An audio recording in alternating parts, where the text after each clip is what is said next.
내가 재회를 바라는 입장이라면 당연히 내가 먼저 연락했을 때보다 상대에게 먼저 연락이 왔을 때 재회가 훨씬 쉬워지거든요. 그러니까 아무리 불안하고 연락하고 싶어도 딱 이만큼은 기다려보자고요.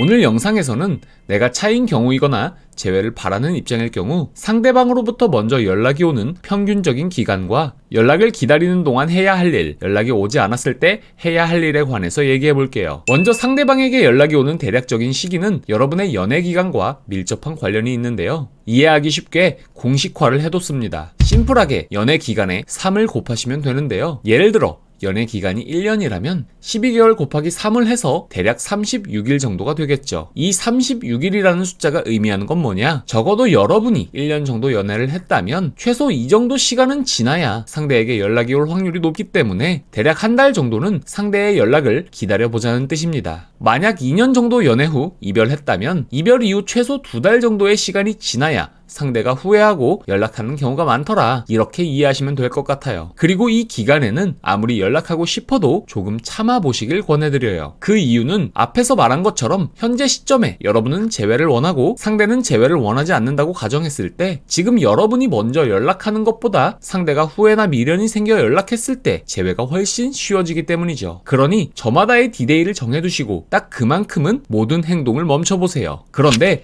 제가 재회 상담을 하다 보니 보통 이 기다리는 시기를 대부분 너무 힘들어 하시더라고요. 그러면서 동시에 자신만의 논리를 계속 만들어내곤 하는데요. 예를 들면 기다리는 동안 상대가 나를 완전히 지워버리면 어쩌지? 상대에게 다른 사람이 생기진 않을까? 이런 생각을 하면서 그럴 바엔 차라리 지금 연락하는 게 낫지 않을까라는 식으로 스스로 연락할 명분을 억지로 만들어내죠. 근데 이건 냉정하게 말씀드리면 이별 후 짧은 시간 안에 그런 변화가 있을 상대라면 여러분이 지금 당장 연락해봐야 상대의 마음을 돌리기는 어렵습니다. 그리고 이 시기에 여러분이 하는 대부분의 부정적인 생각은 빨리 상대의 마음을 돌리고 싶은 조급한 마음이 만들어낸 결과이기 때문에 합리적인 경우가 잘 없죠. 단지 여러분이 당장 연락하고 싶은 그 생각을 정당화해줄 명분을 스스로 그리고 억지로 만들고 있을 뿐이에요. 그러니 이 기다리는 동안만이라도 그냥 심플하게 상대와 관련된 어떤 행동도 하지 말자. 차라리 이렇게 굳게 마음을 먹고 시간을 보내세요. 상대를 떠올리게 하는 인스타나 카톡 프사 같은 걸 괜히 찾아보고 더 힘들어하지 마시고 이 동안만이라도 상대에 대한 신호를 모두 스스로 차단해보세요. 그래야 조금이라도 편한 마음으로 기다릴 수 있습니다. 대부분의 경우엔 상대의 흔적을 보는 게 여러분에게 좋지 않은 영향을 미치기 때문이죠. 여기까지 잘 듣고 계신 분이라면 이제 이런 질문을 하고 싶으실 겁니다. 근데 기다렸는데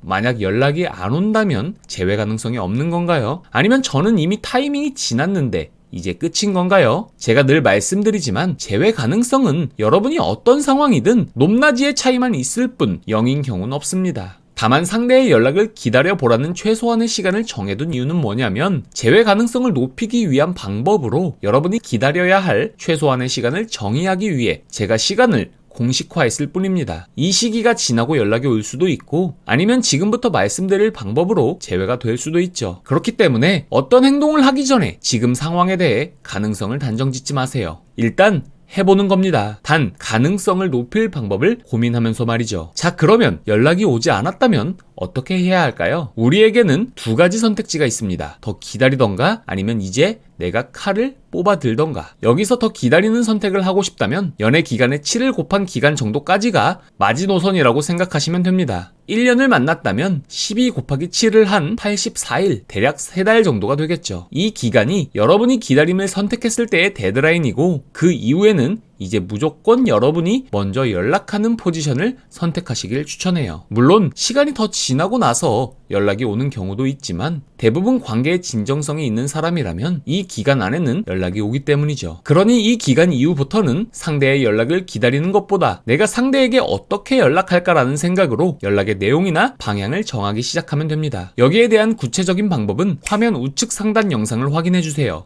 그리고 만약 여러분이 이제 기다림을 시작하는 단계라면 앞으로 벌어질 일에 대한 너무 많은 걱정이나 고민을 하지 않으셨으면 좋겠어요. 일부러 자신을 힘들게 하는 시간을 만들지 마시고 기다리는 동안은 상대에 대한 고민을 내려놓는 게 여러분에게도 재회에도 긍정적으로 작용할 거라고 생각합니다. 물론 이게 쉽지 않기 때문에 이런저런 노력을 해봤음에도 계속 불안하거나 관계에 대한 불확실성 때문에 고민이라면 화면 우측 상단이나 채널 정보를 확인 후 1대1 상담을 신청해주세요. 여러분의 현재 상황을 정확히 진단해드리고 재회로 가는 여정에서 여러분의 나침반이 되어드리겠습니다. 오늘 영상이 도움되셨다면 구독과 좋아요 부탁드립니다. 감사합니다.